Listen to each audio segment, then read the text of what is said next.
Assalamualaikum warahmatullahi wabarakatuh. Perkenalkan kami dari kelompok 11 mata kuliah kepemimpinan manajerial ingin mempresentasikan hasil diskusi kelompok kami dengan materi yang berjudul berbagai bentuk kepemimpinan di PT Garuda Food Indonesia yang beranggotakan 1. Soluna Farda NIM 2019 11132, 2. Salsabila Wiraye 2019 11231, 3. Dania Putri 2019 11451, 4. Yulvia Rizky Nanti Dwipe 2019 11519. Oke, sebelum lanjut ke pembahasan, apa sih sebenarnya kepemimpinan itu? Dalam istilah umum, khususnya di manajemen, kepemimpinan itu sering disebut dengan istilah leader. Ada beberapa definisi dari kepemimpinan, antara lain, yang pertama, getting things done, yaitu mencapai hasil melalui orang lain. Yang kedua, menggerakkan orang lain untuk mencapai hasil kerja yang diinginkan. Yang ketiga, kepemimpinan itu adalah pengaruh, tidak lebih dan tidak kurang. Dan yang terakhir, kepemimpinan adalah satu kata, yaitu influence. Artinya, mempengaruhi, memotivasi, mengarahkan orang lain untuk mencapai tujuan organisasi.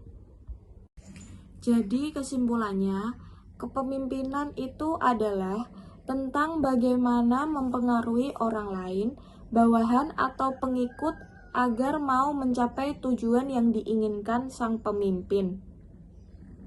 Profil PT Garuda Food. PT Garuda Food Putra Putri Jaya Tbk adalah sebuah produsen makanan dan minuman yang berkantor pusat di Jakarta. Untuk mendukung kegiatan bisnisnya, perusahaan ini memiliki 5 pabrik yang terletak di Pati, Cikarang, Sumedang, dan Gresik. Pendiri dari PT Garuda Food Putra Putri Jaya Tbk adalah Bapak Darmo Putro. Didirikan pada tahun 1958. Anak usaha dari PT Garuda Food ada PT Sinar Niaga Sejahtera, Golden Bird Pacific Trading, PT Mulia Boga Raya Tbk. Jenis perusahaan publik.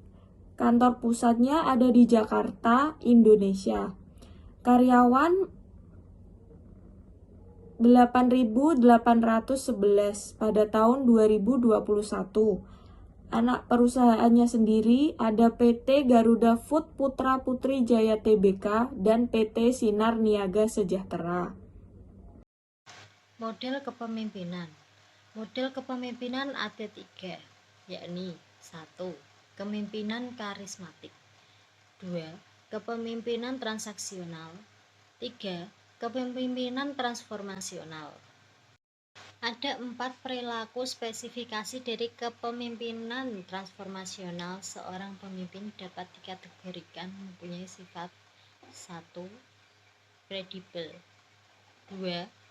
Creation opportunities, 3. Carrying, 4. Communication. Selanjutnya, terdapat 3 aspek dalam kepemimpinan transformasional, yakni 1. Vision, 2. Power, 3. Self-confidence. Power. Dalam bab ini akan dibahas lebih mendalam tentang power daripada 2 aspek lainnya, yaitu 1. Vision, yang kedua self-confidence.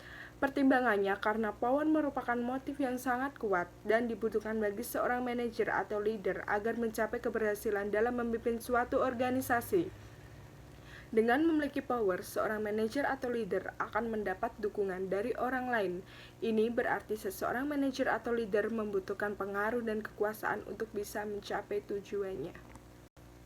4 jenis power. Yang pertama, personalized power. Lebih digunakan untuk menunjukkan bahwa kekuasaannya lebih besar dari orang lain, menunjukkan keistimewaan statusnya. Yang kedua, personal power. Berasal dari keahlian tertentu, sering disebut expert power, dan juga berasal dari persahabatan atau disebut referral power. Yang ketiga, possession power.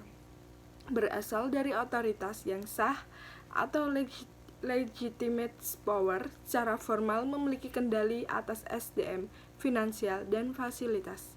Yang keempat, prosocial power. Kekuasaan tersebut tersebar di seluruh jenjang jabatan, tidak hanya di puncak jabatan, saling pengaruh mempengaruhi satu sama lain, banyak memberikan keuntungan, pekerjaan mudah terselesaikan. Unsur kepemimpinan transformasional. Terdapat 8 unsur dalam kepemimpinan transformasional yang berpengaruh bagi seorang manajer atau leader dalam mencapai tujuan organisasi. Kedelapan unsur tersebut adalah sebagai berikut. 1. Budaya organisasi. 2. Integrity. 3. Continuous improvement. Yang keempat, continuous learning. 5. Managing others. 6. Interpersonal communication. 7. Stakeholder service. Dan terakhir, mengelola bawahan. Cukup sekian presentasi dari kelompok kami, kurang lebihnya mohon maaf. Wassalamualaikum warahmatullahi wabarakatuh.